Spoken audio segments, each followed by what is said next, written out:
Are you interested in pursuing a career in space? Space Career Coaching Services might help. Find out more in today's episode. Welcome to your online coffee break, where we discuss bite-sized topics that inspire, educate, and entertain. Here's your host, a software innovator, award-winning marketer, and astronomy and space buff, Chuck Fields. Thanks so much for joining me today. In this episode, we interview space consultant and author Laura Seward Forczyk. Laura is the owner of Astralytical, a space consulting firm specializing in space science, industry, and policy. Laura and her company also offer space and aerospace career coaching services to students and professionals. In today's episode, we'll dive more into the latest space news and find out more about how you can pursue a career in the space industry. Online coffee break. Laura, thank you so much for joining me today. Thanks for having me. Well, it is my pleasure. Now, this is obviously a very amazing time for space exploration. The past few weeks, my gosh, we've seen both Virgin Galactic and Blue Origin accomplish their first space tourism flights. SpaceX is, of course, continuing along its rapid, crazy pace to launch Starship very soon. What do you think about all this as a space enthusiast? Oh, I love it. I love all the activity. We've seen a lot of increases in things that we had been waiting for so long. And it's just really heartening to see it all come together. Now, we are still a long way off before we have, affordable mass human spaceflight or even just regular commercial suborbital spaceflight. But I love seeing things start to really happen. I love that too. And the one thing I read this right before we started meeting is that Boeing Starliner, unfortunately, still having some troubles. Just right before this interview, Boeing announced that Starliner is returning to the factory so they can troubleshoot their propulsion system. This breaks my heart. I was actually covering that launch in December 2019 when they had the first one. And I got to speak with several of the Boeing engineers before launch. And they were just so enthusiastic and so passionate. I guess my heart went out to them. And no one said space is easy, but I don't know. Boeing just I can't seem to catch a break, I guess. What are your feelings on just the whole commercial crew, SpaceX, Boeing, that kind of thing? It is difficult to see when a company struggles. And I think it's to be expected that space always is a lot harder and takes a lot longer and is usually more expensive than we anticipate. Both SpaceX Crew Dragon and Boeing Starliner were anticipated to begin operations in 2017. And we didn't see SpaceX Crew Dragon actually take anybody to the International Space Station until May 2020. So, I believe Boeing will get there. And it's just going to take a lot more time. But it really goes to show how competition works. And the commercial crew program choosing two participants was a smart move to make. I totally agree with that too. And one thing that I thought was kind of funny too, I'm going to go back to just Virgin Galactic's Richard Branson and Blue Origin's Jeff Bezos. Speaking of competition, there's been some debate lately over who we should consider an astronaut. And, I kind of thought, should they do more than just going above the Kármán line? For aviation, this kind of reminds me of the difference between an aviator and a passenger. Just what are your thoughts on that?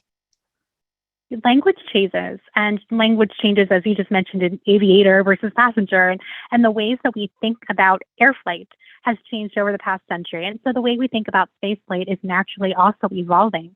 And so right now we have this word that means a person who goes to space, astronaut, right? It's not well defined on purpose.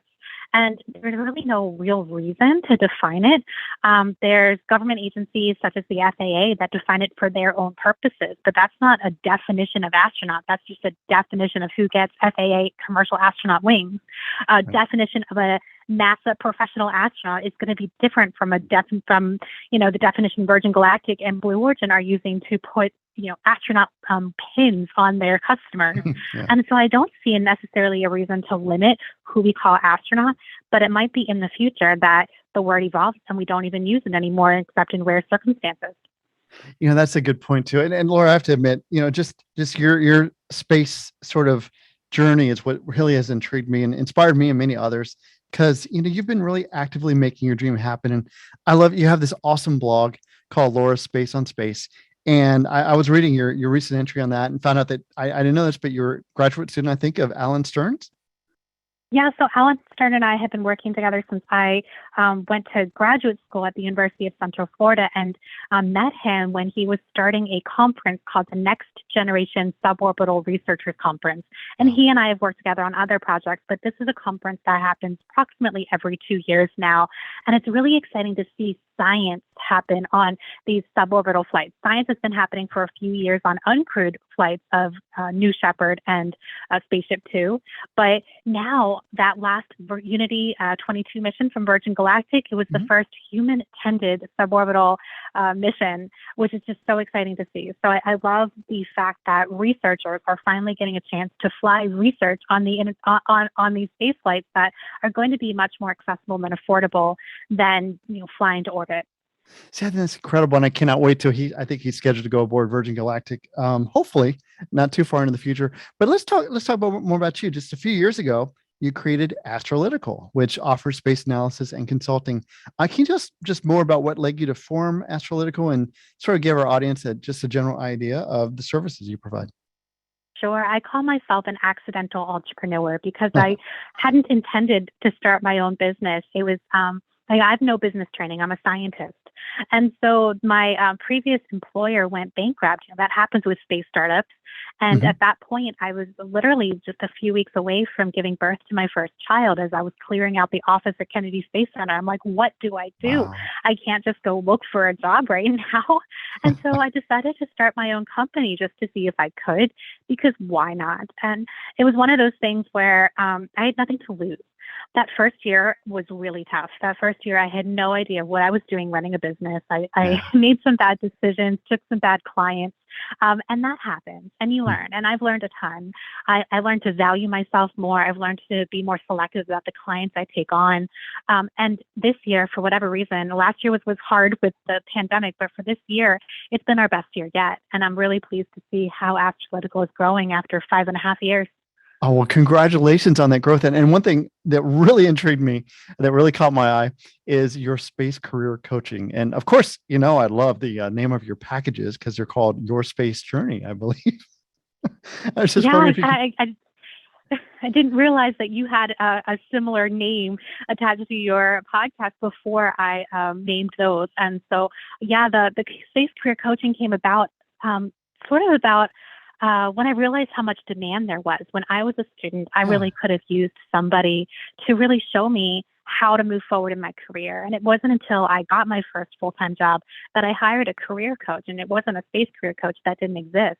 Yeah. But I hired someone to really help guide me and how do I move forward in my career? And I realized there's a lot of demand for that, both with students, especially university students and graduate students, but also professionals who have been working in other industries and other careers and always wanted to work in space. So the majority of my clients are actually people who come from different fields and want to work in space and want to transition. And it's been really great to see how people take the experiences and skills that they have and apply it to space, because space is naturally multidisciplinary. It takes expertise from every field you can possibly imagine and brings it all together to make successful space business, because space is not an industry. It's a place to do business in many different industries. And I love helping people get there. So that's a good point too. And I love how you even have that structured. Again, you have workbooks, you have courses, even for one-on-one coaching. Can you just tell us a little bit about just the different areas that you offer sort of space career consulting? Sure, yeah. So people who want to have a little help in their careers, whether they are students or professionals working in another industry, or even professionals working in space who just want to transition their career forward, they can either go get the course or the workbook and do it on their own pace, switch around chapters, take the chapters that mean the most to them and skip the ones that don't apply, or they can have one-on-one coaching with me either by phone or by email. And it really helps having that personalized attention, because there is no set formula. It's all dependent on the person's goals and their motivations and what it is they want and what they're struggling with in the moment. So for a lot of people, that's finding a job. But for some people, that is progressing in their current job or getting through some kind of barrier that they have in front of them. And that's where I come in, is to help guide them and help them make connections and give them the confidence that they need to move forward and succeed. And it actually bridges quite well with the consulting work that Astralytical does, because I've had some people who start out in career coaching make a startup and then switch over to consulting services through Astralytical, where I help them either with the proposal that they're working on or some kind of business development, whatever their space project is that they're trying to get off the ground. See, I think that's incredible. And I imagine you've seen just as you said, sort of a surge in the interest, and not only the interest in candidates in trying to get into the space field, but also just the opportunities out there. We have so many space companies out there and so many opportunities. And I imagine it's moving at a lightning pace. Yeah, this year I'm seeing increased interest in non-U.S. countries and companies wanting to get involved in space, where it's still a huge growth potential in the United States, but other countries are seeing where they can get involved as well, and more investor opportunities as well this year. So more investment firms are coming and seeing how they can get involved and how they can invest their funds in a growing industry. Now, Laura, going back again, I mean, I know you were a graduate, you've been in this field for a while, but what really sort of drew you into the space sector? What sort of influenced you to say, this is where I want to go?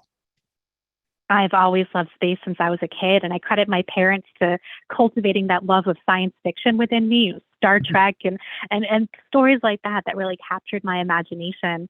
And when I was young in middle school, my parents sent me to space camp in Huntsville, Alabama. So I went twice in middle school, twice in high school, and then twice as an adult as part of an internship program at NASA. And I just absolutely fell in love with space from a young age. As soon as I went to that first space camp summer for just a week in Huntsville, I knew I found my people. I actually cried as I was leaving because I loved it so much. And so when I was trying to figure out my major for college, it was just, I'm a scientist. I naturally went to astrophysics because not only is it physics, which I just loved, but also the ways that we can figure out the universe. How do we, explain what we see through our telescopes, and especially Hubble? I had Hubble images all over my bedroom as a kid. And how do we explain it? I had a telescope, you can't see much with the tiny telescope that I had, but I still used it in my front yard and tried to see what I could see with the moon. And it wasn't good enough really to see like Jupiter very well or Saturn, but I tried. And, you try to figure out the universe and what you see. And that's what drew me to space, is just really wanting to unravel those mysteries in a scientific way. Wow. See, that's fantastic. I love too, even when you were a graduate student, I believe that's when you got to experience your first zero-G experience. Can you tell us a little bit about how that happened? Oh, that was so fun. So yeah, I've done zero-G.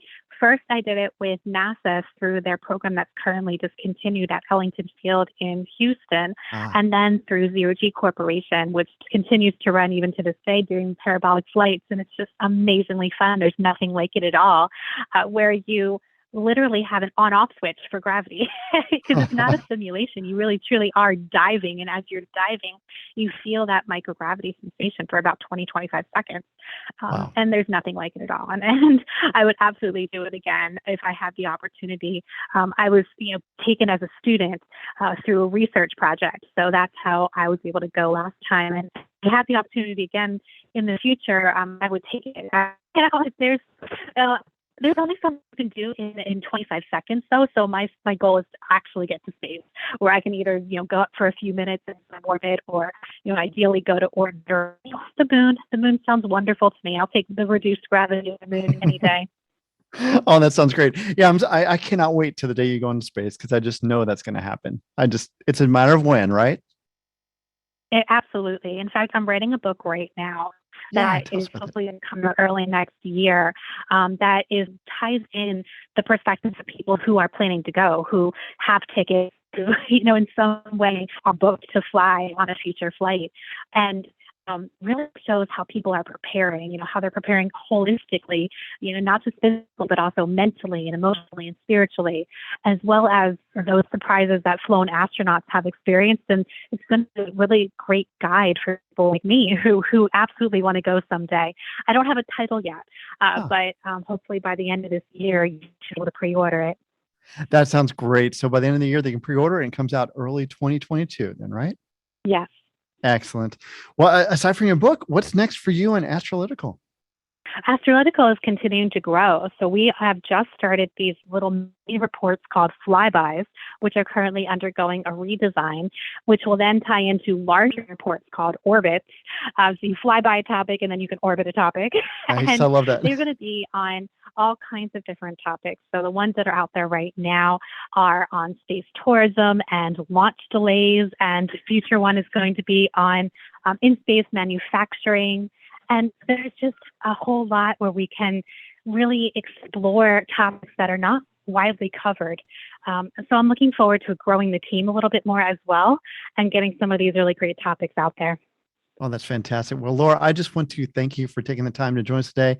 We're so excited to just watch your career, watch you help others, and just see how Astralytical is making such a great impact. Thank you so much. Thank you so much for having me. Online coffee break. Wow, there are so many wonderful, incredible things happening in the space industry today, and I'm so glad that Laura joined us to discuss them.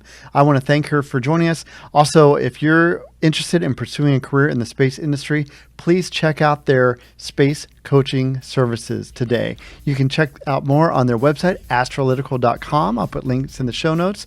But for those of you listening, it's Astralytical, astralytical.com. Again, I want to thank you for joining us today as well. If you can share this episode with a friend, we'd certainly appreciate it. Otherwise, please give us a like or a thumbs up. We certainly appreciate that too. Thank you so much for joining us. We'll see you next time. God bless.